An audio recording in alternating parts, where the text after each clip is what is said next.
Oke teman-teman, jadi ini adalah SSD yang sudah berhasil kita install Windows 11 teman-teman. Seperti itu, kita akan langsung aja cobain langsung di komputer ya, kita pasang ke komputer ya teman-teman. Jadi kita akan menjalankan Windows 11 ini di komputer ini. Oke, jadi ini udah kita hubungkan ya. Oke, kita hubungkan sementara.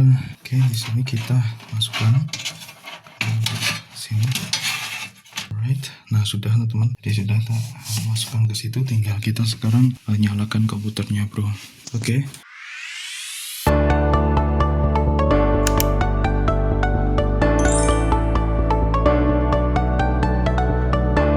Ini sudah ternyalakan, tapi biasanya aku tunggu sebentar, jadi karena baru tak colokin.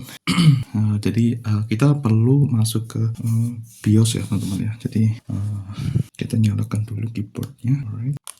Oh udah nyala ya. Ini aja. Lalu kita nyalakan teman-teman.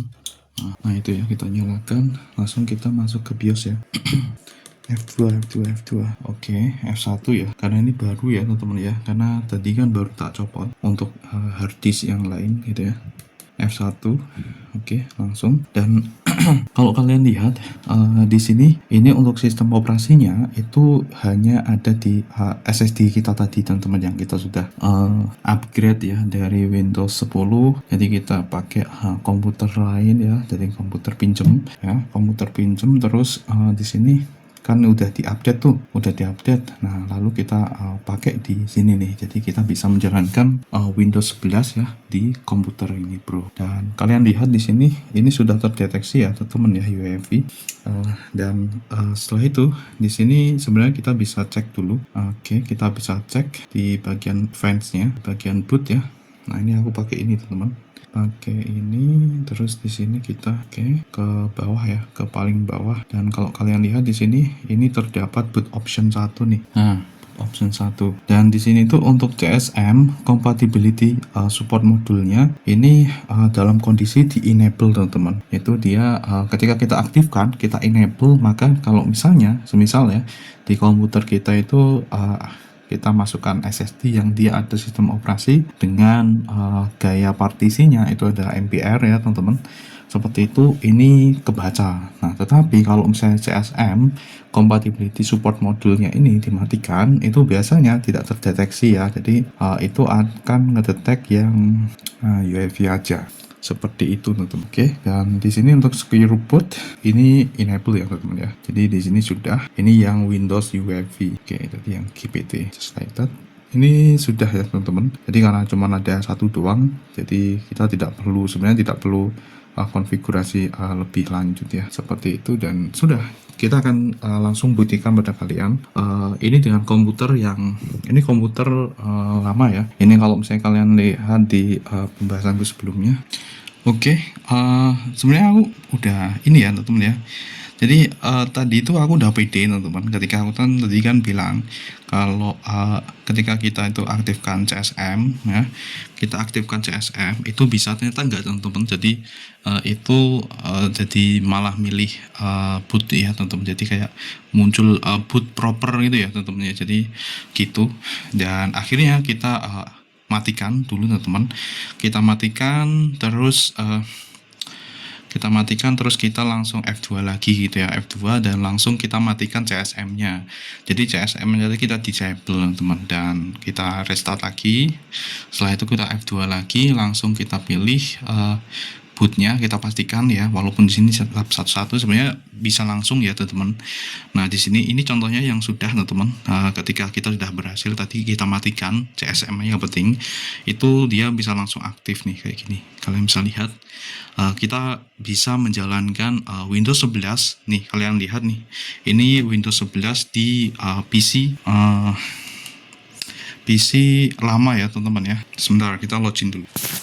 Nah, kalau kalian lihat di pembahasanku sebelumnya, itu di situ ya yang ngebahas tentang MBR ke GPT ya, seperti itu sambil kita upgrade. Nah, ini dia teman-teman. Jadi, nah ini kalian bisa lihat di sini. Ini Windows 11 ya teman-teman. Nih kalian bisa lihat di sini di bagian start menunya ya. Biasanya di bagian start menu. Oke. Nah, ini dia. Jadi ini ada tampilannya kayak gini. Oke. Jadi ini bisa ya teman-teman. Jadi seperti ya kalian bisa lihat di sini, ini Windows 11 kita jalankan di PC dengan spesifikasi seperti ini nih. Jadi ini PC kita yang lama. Oke, di bagian sistem ya teman-teman. Oke, bagian sistem, terus di sini, nah di bagian about nih.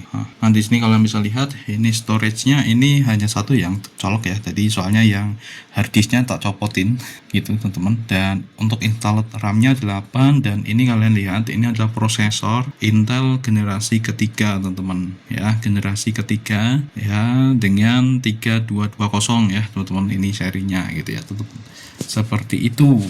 Dan tentu ya kalau misalnya kalian lihat di sini, ini sebenarnya ini udah pakai lumayan ya untuk Asus H61C ya. Ini untuk Asus H61C untuk motherboardnya teman-teman, dan itu sudah mendukung UEFI ya, artinya untuk GPT itu juga sudah mendukung gitu ya teman-teman. Jadi bisa digunakan gitu ya, karena untuk PC yang lama itu hanya bisa MBR aja gitu ya untuk motherboardnya gitu ya. Yang penting itu sih teman-teman.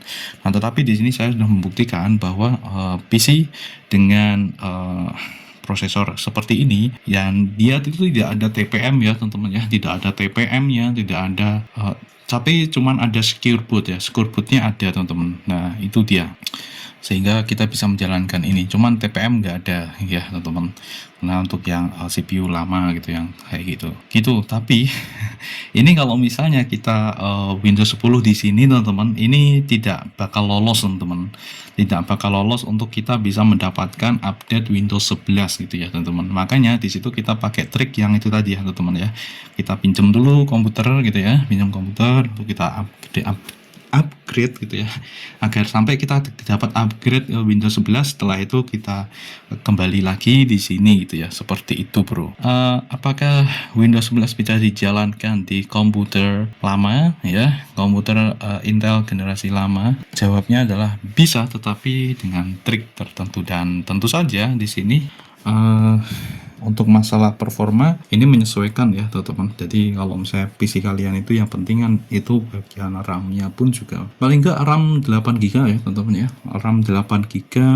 Terus walaupun prosesor yang generasi ketiga saya rasa masih bisa ngangkat sih gitu. Cuman ya kalau menurutku pribadi teman-teman, ini mending ke Windows 10 deh saya rasa teman-teman, gitu sih. Dan kita coba jalankan aplikasi. Nah di sini misalnya di sini tuh ada oke, ini misalnya kita menjalankan Blender. Kalian bisa lihat di sini, ini graphic card and driver supported, ini higher required. Nah seperti ini contohnya ya. Jadi ada beberapa yang memang dia butuh ini gitu ya, misalnya graphic card yang sesuai dengan sistem operasi gitu ya. Makanya kenapa kok mending Windows 10 gitu ya, sehingga itu akan jauh lebih kompatibel, menyesuaikan dengan hardware Android Studio ini yang terbaru ya, seperti ini. Dan ini sepertinya aku butuh ini ya, aku kasih monitor yang lebih besar. Saya rasa ini akan ya, itu akan menyesuaikan monitornya teman-teman. Jadi tenang aja sih sebenarnya dari segi performa. Oke, ini kita lihat di sini. Oke, finish. Oke, di sini ketika untuk menjalankan Android Studio pun dia lumayan ya, jadi nggak nge-lag ya, jadi ketolong sama oke. Nah ini dia langsung ya teman-teman ya. Jadi ini setara sama laptop harga 5 jutaan kali ya, 4 jutaan gitu. Jadi emang mending komputer sih, harga komputer tuh hampir ini ya, itu kalau harga satu laptop itu bisa jadi 2 komputer yang sama nih teman-teman. Nah kayak gini nih teman-teman, ini karena nggak ada koneksi internet ya, seperti itu. Dan kita lihat di bagian sini task manager ya. Nah ini dia, ini yang penting ya. Di sini mungkin kalian penasaran dengan tab manajernya, dan kalian bisa lihat di sini dari 8GB ini cuman 65% ya ini, jadi masih sisa 45 sekitaran ya. Dan untuk CPU-nya di sini ternyata lumayan ya. Jadi untuk Intel generasi ketiga digunakan untuk Windows 11 pun juga dia ini ya, di awal-awalnya dia tidak ngegas ya. Artinya cuma 6% doang. Kalian bisa lihat di sini 6% teman-teman dengan Android Studio jalan ini. Oke. Nah, bagaimana dengan kalau misalnya di sini Mozilla Firefox kita jalankan gitu kan. Terus kita juga jalankan Chrome. Seperti itu. Kita lihat ketika ini tak jalankan Firefox sama Chrome, ini ya karena nggak aktif ya posisinya ya. Tapi tadi ketika startup itu dia sampai 30% tapi turun lagi, jadi aman banget ya ternyata. Tapi ini makanya di memori teman-teman ya. Kalau multitasking memang memori sih. Nah seperti itu teman-teman. Dan untuk detail kita lihat di bagian mana performance ya. Nah ini ya, ini disk memory CPU. Oke, seperti ini teman-teman. Jadi ini untuk grafiknya, dan kalau kalian lihat ini speednya segini. Oke, dan apalagi nih ya, udah ya teman-teman. Jadi seperti itu. Oke, finally